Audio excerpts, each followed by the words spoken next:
Pugilist, big up. So yeah, we're gonna start with Friday night.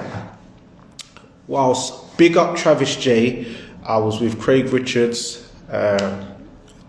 Went out to the Travis J comedy show. Travis J is on the Undefeated podcast, and he had his first solo stand-up show. He had this guy Darren on, and what's his name, Kevin J, as this support and host. And met some great defeaters, Muller, obviously pugilist Tony Cox, Spencer Fearon, Ben Doughty,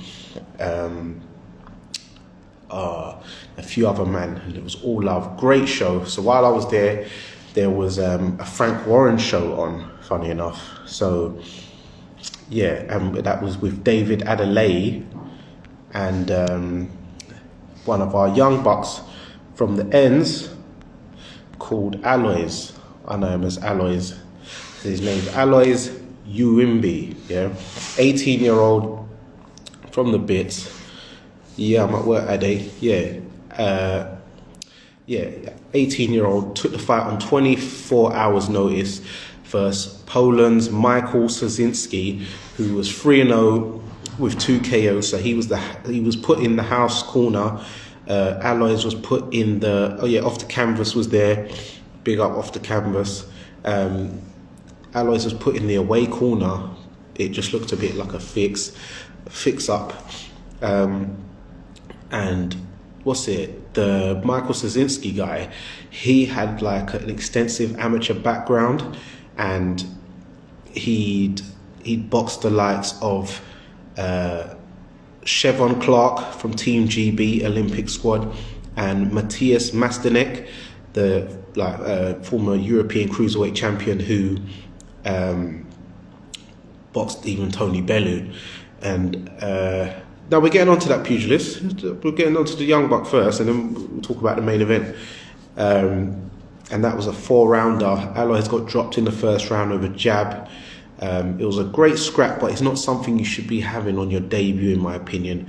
He needs a bit of guidance in his career, and he could do things, but he doesn't want to be a man who's being called up often on short notice and then getting used up by the age of 22, being in these hard fights. He's fighting this Friday. Hopefully they've got him an opponent which he looks good in taking care of, which a young prospect should be doing. We had a few other guys, and we had Adnan Mohammed, who my business partner Lex, he was in his corner with Don Boxer, and that was Lex's first time as a seconds in a corner. So that, big up to Lex, doing the corner team and that, gaining that experience.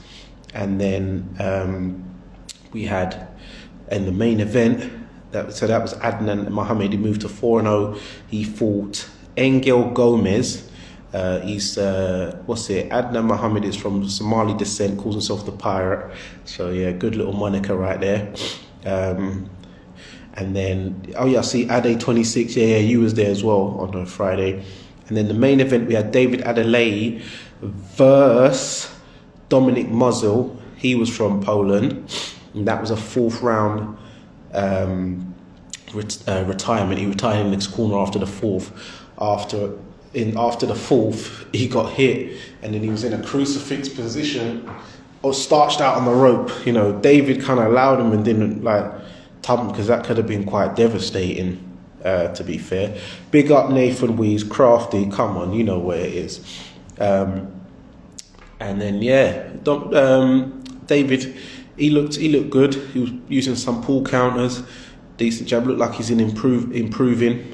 So yeah, he was looking for reassurance from was it Richie Woodall, because he got a bit of stick from the Sokolowski fight, and improving guy. So then we move on to the DAZN card, which this card just looked like any card.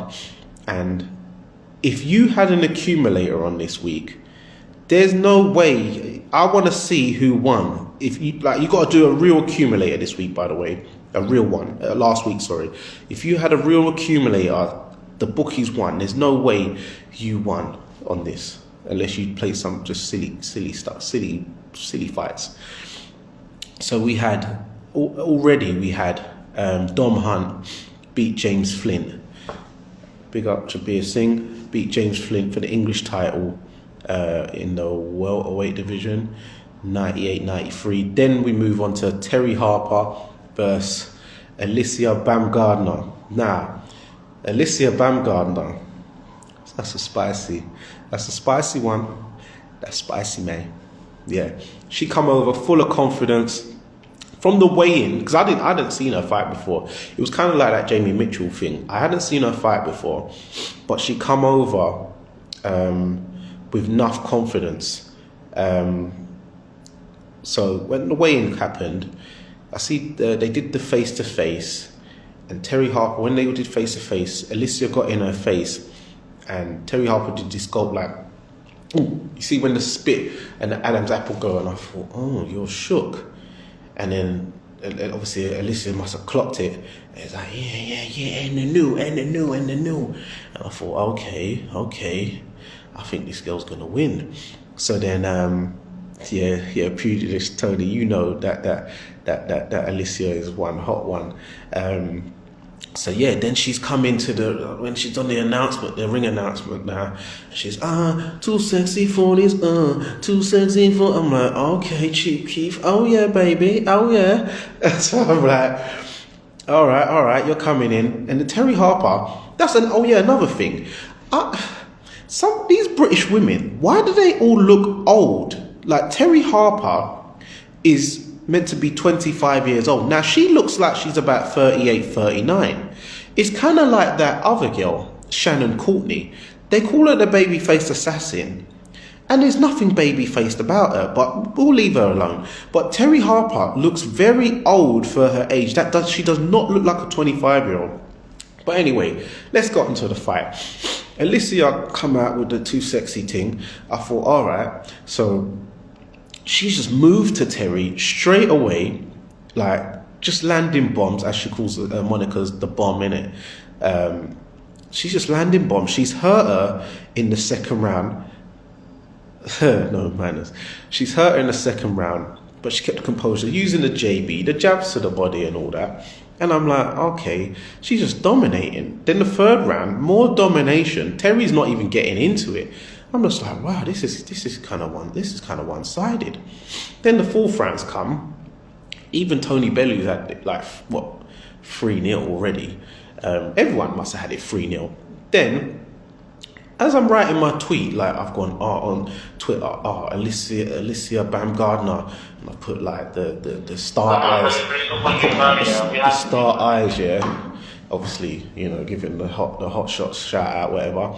Then she's done this move, jab, as Terri Harper's gone for the 1-2. She's used this kind of, not even pull counter, but she's kind of, Terri's, as she's thrown the 2, she's walked in on the overhand, well, not even overhand, like a chopping right hand, and she's just done this mad, like, Michael Jackson Thriller thing. And then she's like looking at the floor, and Alycia's gone over to wham her. Luckily, this ref is a sick ref. He's luckily caught it, like he's half caught the punch, because Terri Harper was about to get David Price. You know when David Price got caught originally by Povetkin? Because I was there at the Principality. Mr. 1-1, Creaser, you was there too. You was at the Principality, and I swear Base the Kid was at Principality as well, and Starter. So you lot saw it as well. So when David Price, he got like hit on the temple, and he's looking at the floor, and then Povetkin's just gone up to him and just went wham with the left hook and just laid man out flat. So that was what was going to happen to Terri Harper if that ref didn't catch that punch, because she was doing the Michael Jackson Thriller thing, and he was like dum, dum, dum, dum, dum, dum. Oh my god, let me stop. But anyways, we move on. So she is now the WBC and IBO champion. So what's next for the bombshell? Forget the bomb. You're the bombshell, Alycia Bam Gardner, yeah. And I see she's quite a bit of a mix. She's like Korean. I see on her profile, I started following straight away. So I see she's Korean, Japanese.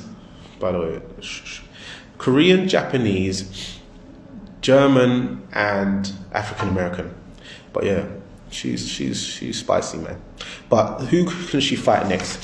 So there's Delphine Pursoon, who's like at about nearly 50 fights. Let me look at my notes. There's Delphine Pursoon, 46-3, 19 KOs. She's 36 years old, but she's so experienced, you know. She's probably the leader of the pack, and she really does bring it. That would be a war because, yeah, that would be a big war. Then there's Maivia Hamaduchi, 22-2, 18 KOs. She just lost her WBO and IBF title to somebody who Alycia has been calling out for quite a while in Michaela Maya, who just beat Hamaduchi last week in a great women's fight, which you guys need to make sure you watch. What weight is it? The weight is 120. Is it 126? I think it's super heavy, you know. So Terri Harper probably needs to move up because she's quite tall, very lean, very ripped, and she's 25. It says, even though I don't know, man. Those women are looking mad weathered, man. But okay, she needs to move up anyway. But yeah, then there's Michaela Maya, 16-0, 5 KOs, and they've been going back and forth and arguing for quite a while. Even after Alycia won, then I see a video of Michaela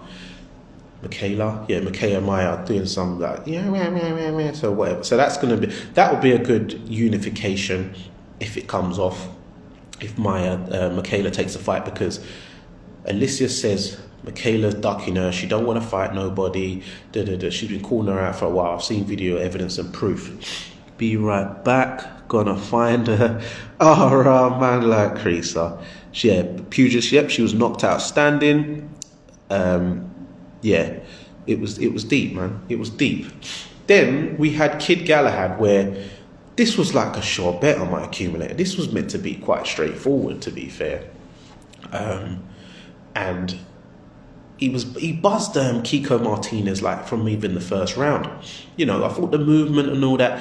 And the Kiko Martinez, another one, 35 years old, yeah. So he's meant to be the same age as me. He was meant to be in my class in school, let's say, yeah. So big up Craig Richards. So Kiko Martinez is meant to be 35 years old, yeah. Looks mad old for his age, but yeah, he was getting buzzed from the first round. Kid Galahad's just dominating. Do you know what this fight reminded me of? Well, I'll tell you at the end of what happened.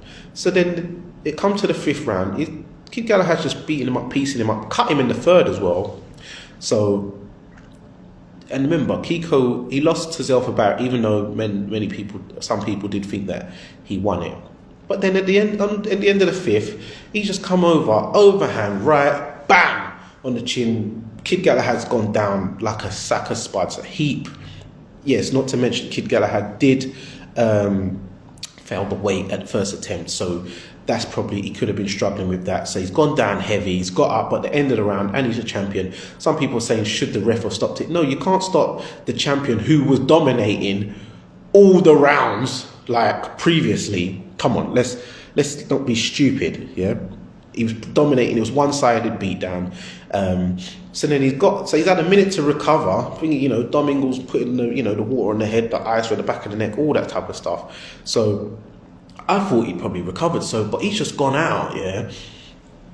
And then Kiko's just walked up to him like it was a street fight. You know, one of them civilian punches, and he's just gone wham over the top, whammed him on the chin. He's just gone down, banged his head out, lights out, James Tony'd. Like it was like do you remember when Nassim when he hit one guy and the guy's knees buckled and he's gone like that, hit him over, he's got up, and then Nassim just ran up to him and punched him? It was like that. But then this performance by Kiko Martinez and Kid Galahad, it reminded me of another Sheffield guy from the same gym who was trained by Brendan Ingle, Dominic Ingle's son. That's right, Harold Graham versus Julian Jackson. Pure domination.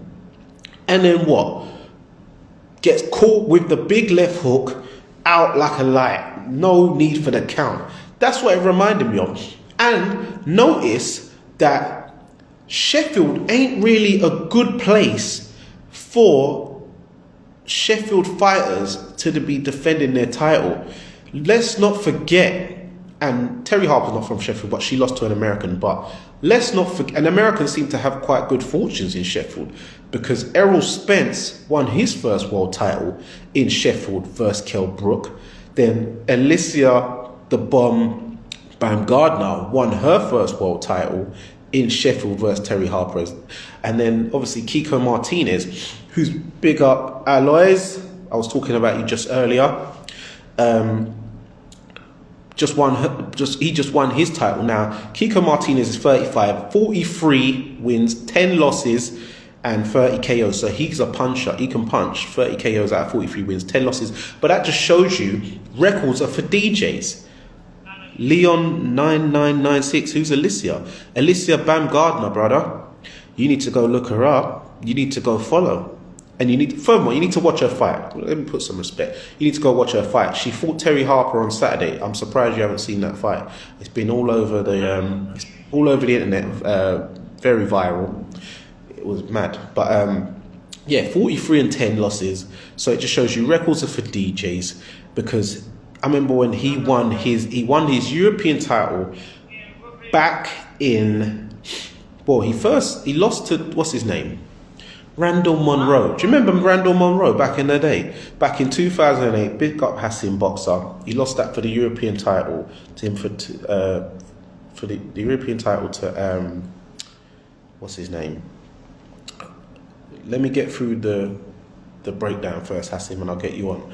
He lost to him back in 2008. Then he beat Jason Booth in 2011. Remember man like Jason Booth, you know, in 2011 for the European title. Then he lost the European title to Carl Frampton in 2013. Then he won the IBF Super Bantamweight title in the 6th round TKO against the Afro-Colombian guy, Jonathan Romero, in Atlantic City in 2013. Then he loses to Carl Frampton in a rematch again, but this time for his belt, the IBF belt. Then he has 5 attempts at trying to be a world champion again. For 8 years, he had 5 attempts. So he lost to Scott Quigg, he lost to Leo Santa Cruz, he lost to Josh Warrington, he lost to Gary Russell Jr. He got stopped by Gary Russell Jr., very talented guy. And then the 5th attempt was against Kid Galahad. So it just shows you, as my saying goes, persistence beats resistance. You see that? You see? He could have quit. Enough man would have told him, listen, Kiko, you think about packing it in, you know, just get a couple of paydays and just look to head out. But no, he stayed on the course. He stayed on the journey. Now look, he's a Spanish legend. They ain't had no 2-weight world champion before. Now, look at Eddie Hearn. Big up Eddie Hearn as well, yeah? Big up Jay Taylor. Big up Eddie Hearn, because he has put Spanish boxing on the map, and he's doing it for Europe as well, because he's going around these European countries putting on shows where these men would never get exposure, and these men wouldn't even get shots against certain men, when they could have probably beaten some of these champions over the history years, but they just never got the exposure. So now look at this. The next DAZN Spain card, he might even put it as Spanish pay-per-view, not for us, but make the Spain people pay a little fee, because you're gonna have top of the bill Kiko Martinez, yeah, Spanish legend, hero, defending his world championship. Then you'll have Sandor Martin, yeah, who just beat Mikey Garcia. Yeah, so you have him on as chief support or something like that.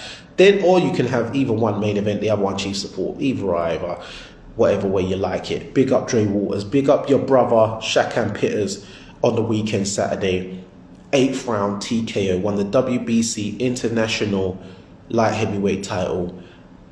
Good shooting, but we back to the thing. So you have Kiko Martinez top of the bill. Then you have Sandor Martin on there. Then you have Kerman Jagara, you have him on there. Then you have Sergio Garcia on there as well, European champion again. You've got a stacked card. He can charge them Spanish man a little €10 or something. They'll pay that. €15. You see what I'm saying? So big up Eddie Hearn. Spanish boxing is flying right now. Then we move on to the American card. So Jose Benavidez, he's been out the ring for 3 years. He lost via 12th round TKO to Terence Crawford back in 2018.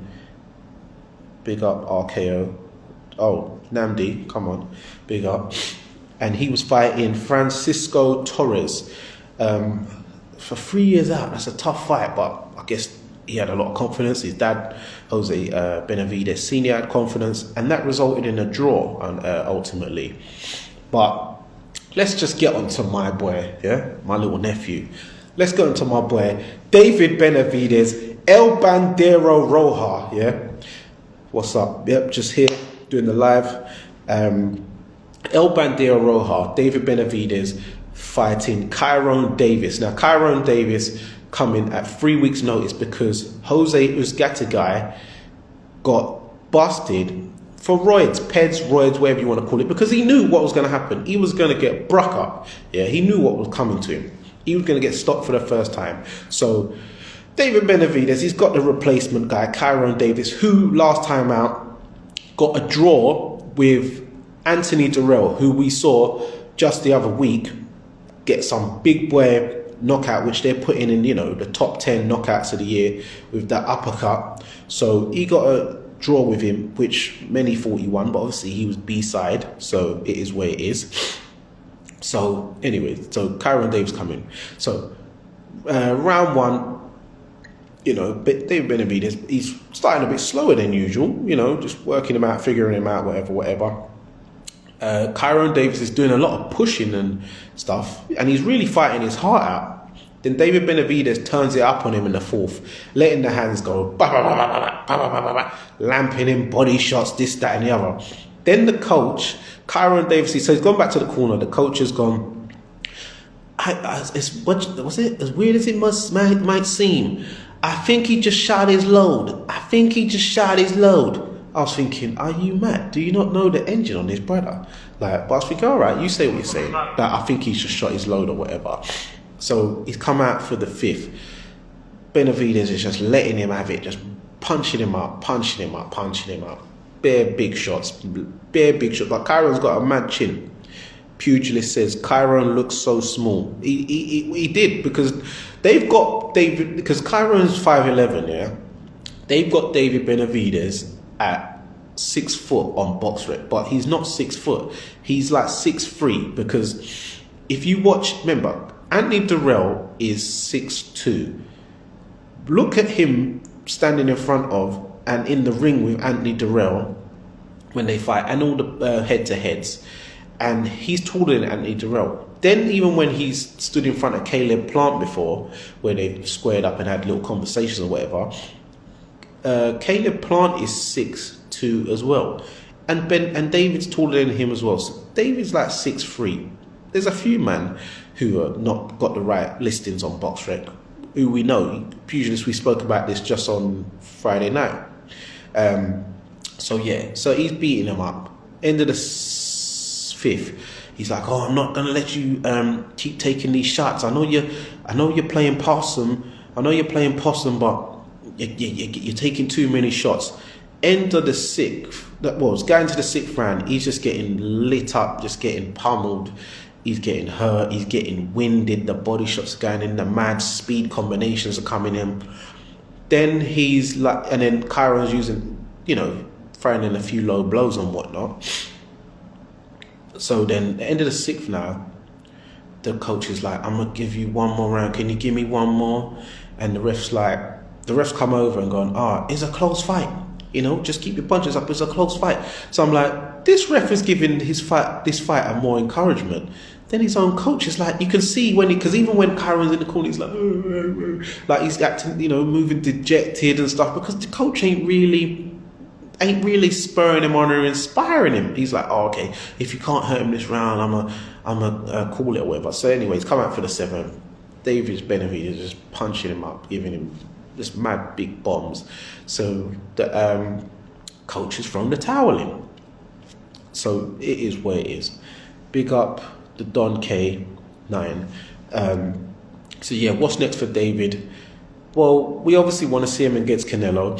Some people are talking about, because he got hit a bit more than he should have against Kyron David, who's not really a puncher and last minute and kind of replacement opponent, not last minute, but replacement opponent. If he was fighting Jose Uzcategui, he would have been more defensively responsible, because Uzcategui can punch. Kyron couldn't hurt him, too small, as Tony said.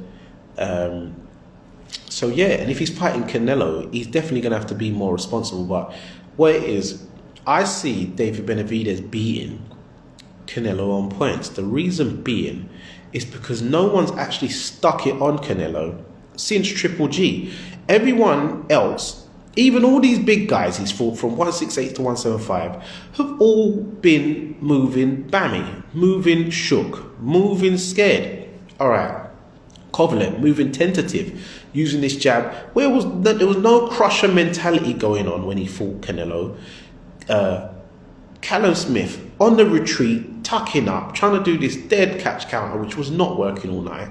On the retreat, negative. Billy Joe wants big, massive ring. Already mentality tells me he's on the move. So he's on the move, negative. Got punched in the face. He didn't want it. Avni Yildirim, tuck up punch bag. He weren't on it. Caleb Plant on the retreat, heavy. Yeah, he was doing very well, and I had him up. A lot of people think I'm crazy, but he was on the retreat. And then from the 9th round, when I saw that speech, I went, "Oh, am I doing good? I'm not bad." Yeah, I was thinking, "Oh no, you're in opponent. You're in sparring mode, sparring partner mode." So then you just got bruck up as well. But David Benavidez is going to move to him, yeah, and he's going to really test that stamina and engine. Nobody also goes to Canelo's body. It's always Canelo going to their body. No one throws body shots at him though. David Benavidez is going to do that. David Benavidez is going to back him up. David Benavidez is going to be hitting him with fast, hard combinations. David Benavidez is going to win. Even if they try to skank him on the cards, the CompuBox numbers are going to show who really won the fight. Because it's not just going to be, oh, Canelo landed the more power shots, even if that guy landed more jabs, like I say, a Plant issue. Benavidez throws fast and loads of power shots, so he's going to be up. He's going to be up on the power shot numbers. So that's why he's going to beat him on points. He ain't going to knock him out. He ain't going to knock out Canelo. He hits hard and stuff. He can, Canelo's going to feel it and think, oh, okay. But he's not going to knock out Canelo or nothing like that. So I'm keeping it a buck. But it's going to be a points thing. Triple G hit him to the video. What do you mean? Canelo's power on the next level. Yeah, Canelo's got good power. David Benavidez, he can take a punch. And he's got that youthful arrogance. You know when you've got, like, for instance, Alois Jumbi, for instance. That youthful arrogance. This is why he took that fight on 24 hours notice. He had funky dreads on a Thursday. Then he had his hair totally done. So he's, you get his hair pulled or whatever by whoever's doing his hair. Friday, he's out fighting because he's got that youthful confidence where he just don't care. So that's what you need. You don't need to be thinking about, or like all this. You can't be second guessing yourself, which a lot of people do when they get in there with Canelo, unfortunately. So yeah, if any of you guys want to come in now and talk and chop it up, who have we got? I think I've got 2 requests. Oh no, we're not having you on. But yeah, then send it through now. And talk about whatever we want to talk about. Oh yeah, I mentioned also Rivers on that Mick Hennessy show. Rivers Wilson Bent versus Tyler Denny, that ended in a 7th round technical decision because Ian John Lewis said that the result of the cut was by a headbutt, where you can clearly see on the video that Tyler Denny, he landed the Canelo shot. So so Rivers Wilson Bent caught him with like a couple of shots or whatever. But then as he's coming, he's fallen over his front foot, head down. Tyler Denny's done the Canelo uppercut now. bust his eye. That cut looked mad. Then they got in the tangle, whatever, and then as he's sort of broke away, you've seen his eye, just like mad blood and all that. Yeah, they did the VAR thing, and they need to overturn it for what's the guy who Regis Prograis when Red that fake diving on the floor and they overturned it. So Tyler Denny got stitched up for that title. So yeah,